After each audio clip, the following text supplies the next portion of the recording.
Tied on a frozen Iceland for weeks, the alien dragons accepted their fate to die. Then he saved them. The wind howled over the jagged white expanse, carrying fine shards of ice that could cut bare skin like glass. On the northern edge of the abandoned sci-fi colony, a place no sane person ventured, 7 alien dragons lay sprawled in the snow, their scales rimmed with frost. Thick metal cables bit into their necks, anchoring them to frozen ground spikes driven deep into the permafrost. They had stopped struggling days ago. Struggling had only burned the last reserves of their strength. The largest, a mother with silver-white scales and eyes that once burned with molten gold, no longer lifted her head. Her hatchlings huddled under her wings, small bodies trembling. Their breath came out as faint wisps in the sub-zero air. It had been weeks, abandoned, forgotten, or perhaps deliberately left to die. The dragons had long since stopped roaring. Their voices were hoarse, their bodies starved. Snow piled around their legs, freezing into place. And somewhere in their weary minds, they had accepted that this was the end. Then a dark figure appeared on the horizon. Jalen Thorne had not come to Zyfar's wastelands looking for dragons. He had come looking for salvage. The old colony had been abandoned years ago when the terraforming machines failed and the atmosphere reverted to subarctic hell. But Jalen was an ex-frontier mechanic, and he knew the scrap here could be worth a fortune if you could haul it out. He trudged through the snow with his pack sled behind him, eyes scanning for metal glints, until he spotted shapes that were too big to be machines. At first, he thought they were dead already. The sight stopped him cold. Massive serpentine bodies sprawled in a circle, wings curled like broken sails, glints of silver and pale blue under the ice. Dragons, not earth dragons. These were Tellurian sky beasts, creatures so rare and dangerous that most spacers had only heard of them in tall tales. Their breath could boil water in an instant. Their claws could shear steel. They were the pride of the alien houses who had bred them for war. And someone had chained them here. Jalen's breath steamed at his helmet as he stepped closer, his boots crunching on the ice. One of the hatchlings stirred weakly, blinking milky eyes. It made a thin, pitiful sound more like a whimper than a roar. "By the void," Jalen muttered. "Who did this to you?" The dragons watched him with dull eyes. When he reached the first cable, he realized it was military-grade, Zyfar alloy chain, reinforced for restraining war beasts. Each one had an energy lock that required a specific biometric key. He could walk away. It wasn't his problem. Helping them could get him killed. If they didn't roast him the second they were free, the people who tied them here might come back. He looked at the smallest, hatchling again.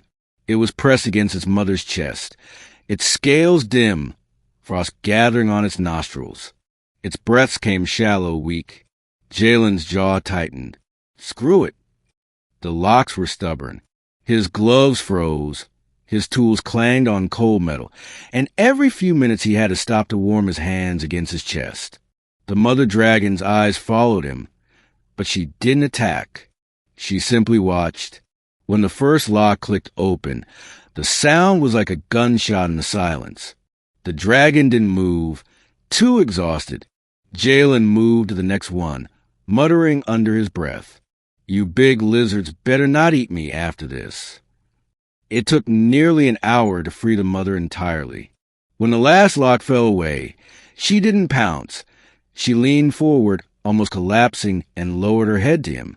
Steam rolled from her nostrils, but her eyes softened. Then she turned her gaze toward the others. Freeing the hatchlings was faster. Some had wounds from the cold where the metal had rubbed their scales raw. Jalen's pack only had 2 emergency heat blankets. He tore one into strips and wrapped the weakest younglings. When they were all loose, the family didn't flee immediately. They circled him, tails swishing in the snow. Jalen stood still, heart pounding, every instinct screaming that he was surrounded by apex predators. The mother stepped forward and pressed her forehead gently against his chest. His breath caught. He'd heard stories of Delirian dragons bonding, but never believed them. The journey back to his camp was chaos. The dragons were too weak to fly far, so they followed on foot, their movements sluggish but determined.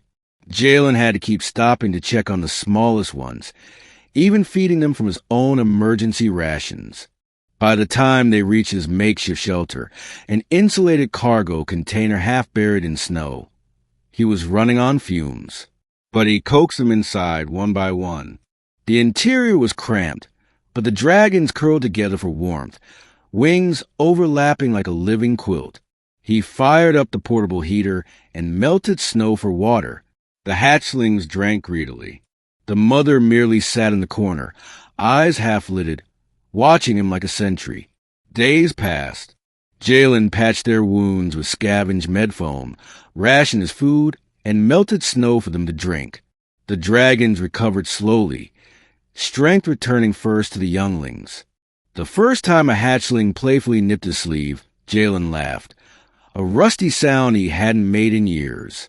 But the real change came one morning when the mother dragon, now standing tall again, stepped outside and lifted her head to the sun. She let out a deep, resonant roar that echoed across the frozen plains. It wasn't a threat. It was a declaration. They could have left. They should have left.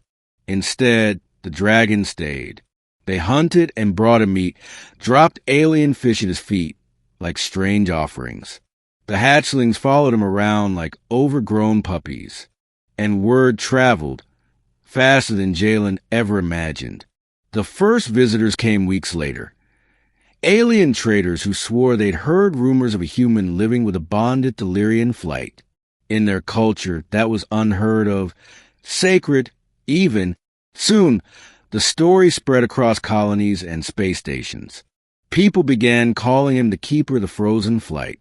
Months later, when Jalen finally left Zyphar, he didn't go alone. 7 dragons flew with him, their shadows streaking across the ice. And somewhere deep inside, the man who once came here to scavenge realized he'd found something worth more than all the salvage in the galaxy: trust, loyalty, and the kind of bond that could never be bought.